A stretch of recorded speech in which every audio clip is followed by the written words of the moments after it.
I'm coming from Danish Technological Institute, as I said before. My name is Naja. Um, I'm working in a department where we have different departments inside that. I'm working in metal and surface technology. The sister department is called product development, where we have 3D printing of metal and different materials. So far, we talked about a lot of nice products. Now I'm going to talk about aluminium.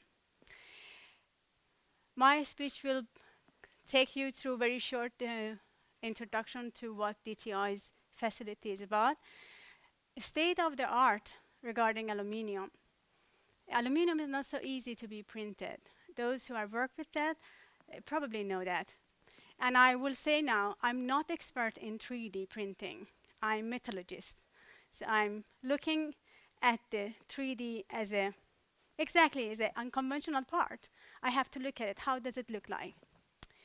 That's why I took a case study, one of the first 3D printed aluminum silicon 12. And as you see here, if I can find out, here, I'm going to characterize it different way. There are many different ways to characterize 3D printing. In this study, it's only those one.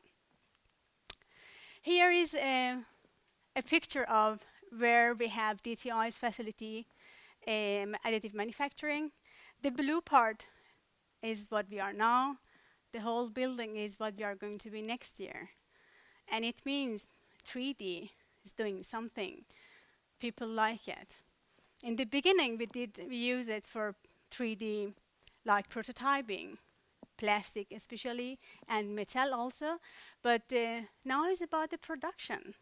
We have more and more production. People asking first prototyping, and then they really want to have 100 pieces, 1,000 pieces. Now I'm talking about not huge volumes, not millions. I'm talking about smaller volumes. Anyway, because we are expanding, then we have to go through all the production line.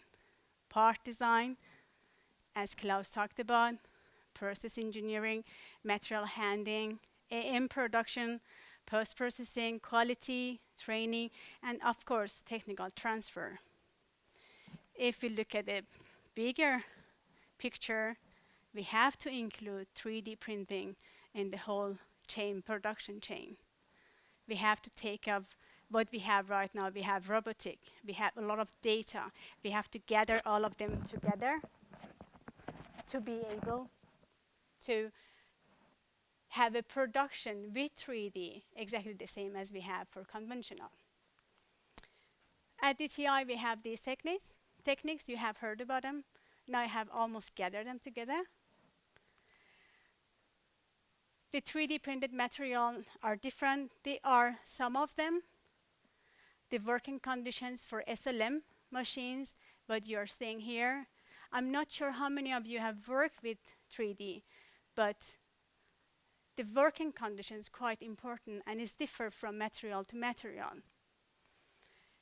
The laser power so far we have had is 200 watts. But some of the materials, for instance, aluminium, we need higher power. So our new facility is going to have go up to 700 watts. I'm really glad for that. The parts we are doing, this is the part I'm going to talk about. This is one of the first aluminium parts we've done. It's actually cooler, made in aluminium. You can probably see how rough the surface is. This is one of the first samples we have done. Whatever, this picture is not coming up again where I really want it, but what we do also is a post-treatment. What we're talking about, the 3D, which should be competitor to conventional processes, is that we have to cut the post-treatment. But we need it in somehow. The first of all is the stress relieving. HIP is another one, and also combined with heat treatments. The process from processing after, which is giving us a better roughness, because it's a 3D printed samples could have very rough surface, but they are actually getting much better, doing few post-processing, such as deburring, glass blasting. I will show you this sample or example from DTI. This is the first generation of the orthophone. This is the 7th generation. This is the first one. We started to make this orthophone, made by titanium, I'm sorry. When we started here, as you can see, the shape is differing from the beginning to the 7th generation, because we don't have any limitation for design anymore. What we also did that we apply some post-treatment. For instance, this one is polished, and the last one, this one is, I can't get it anymore. This one is only 3D printed and stress relieved.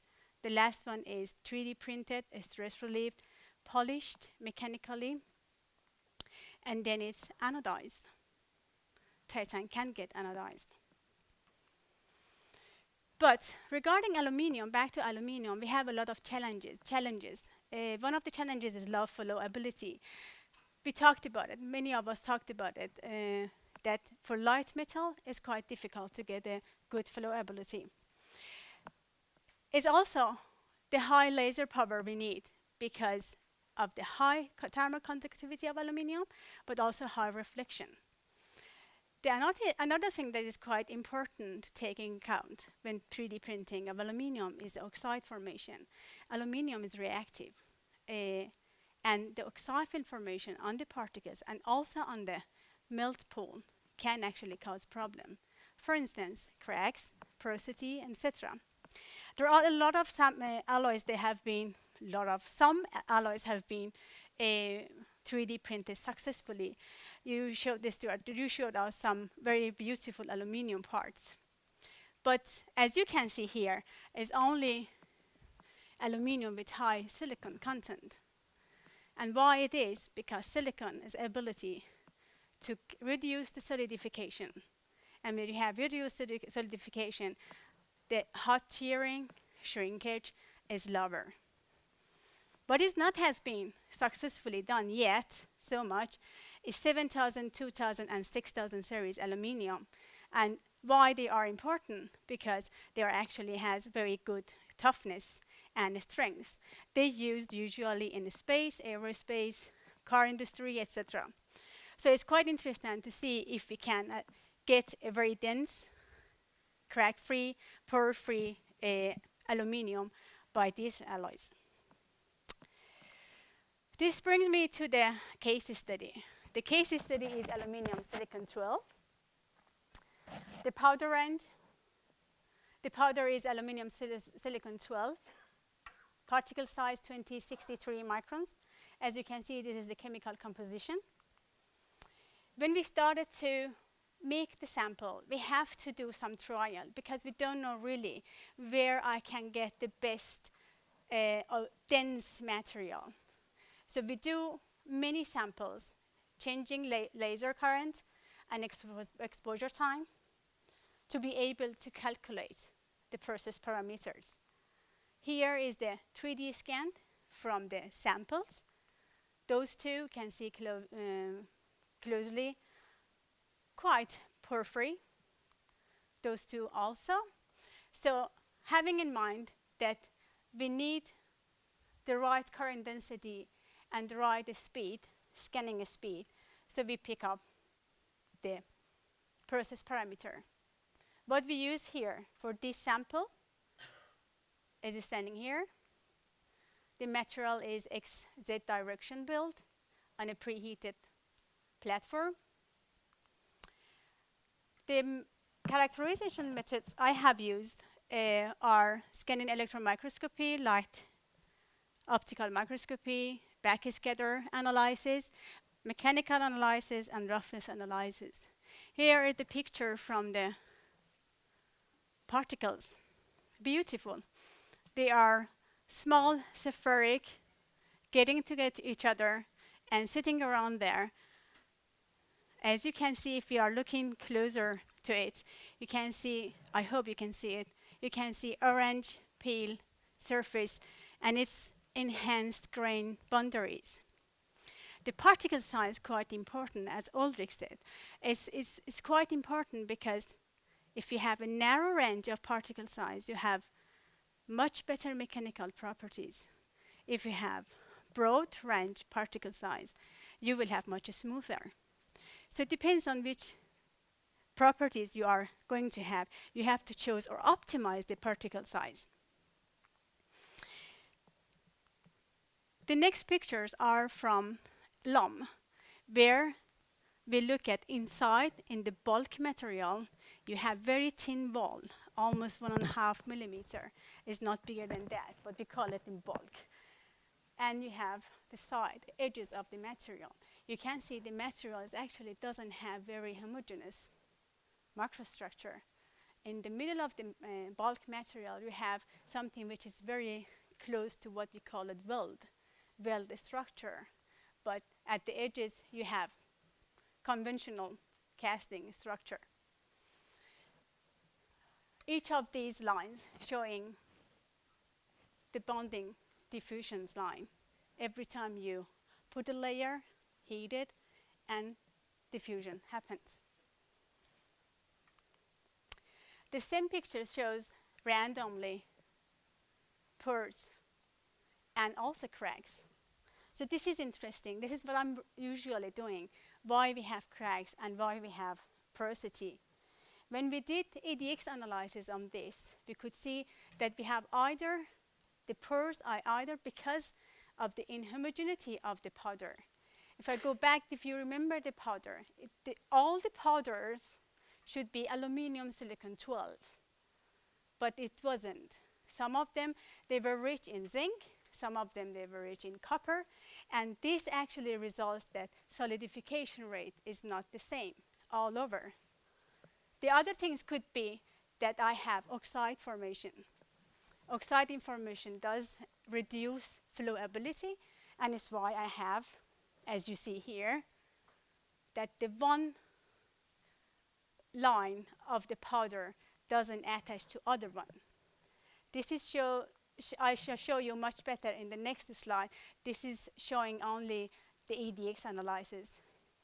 When we look at it in EBSD, and why EBSD? Because it shows much more detail, the microstructure otherwise cannot find by SEM.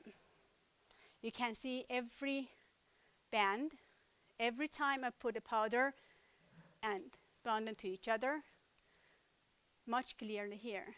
But what otherwise you can see the grains and the direction of the grains. I build it this way. And IPF shows also that the preferred, I have next picture here, the preferred direction for my grain structure is 001, which it shows is not exactly the same as conventional. It's quite important to see the differences. Here is the picture of grain size. I have a big grains, 400. I don't know how many of you working with metallurgy. A grain with 400 microns is quite big, just in the middle of everything. Either it give me the mechanical properties just here is not at all the same as the other places. It's why ABSD analysis is quite important.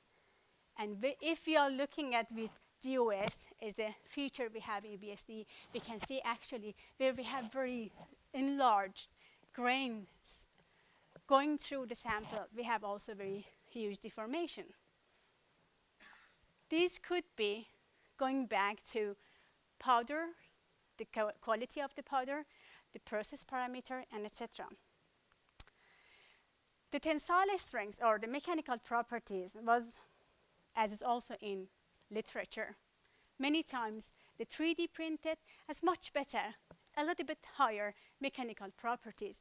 This is what it shows also. This is as built, but this is commercial.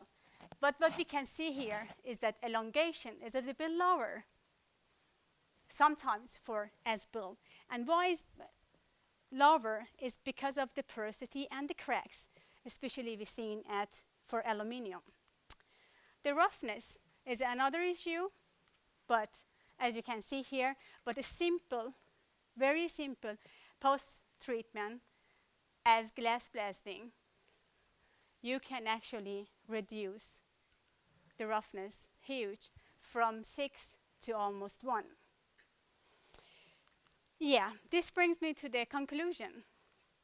Aluminium has a potential, but what is quite important, as you Ulrich mentioned, that we have to optimize all the processes. What we have aluminium now as casting, it has been developed during many, many years. But what we have now, we are starting with powder. Powder, we don't know how does it work and how we have to change the process parameter, how to have to design it from the first stage to get the best result. Anyway, aluminium could be very interesting for when we can use all aluminium alloys, not only silicon containing aluminium.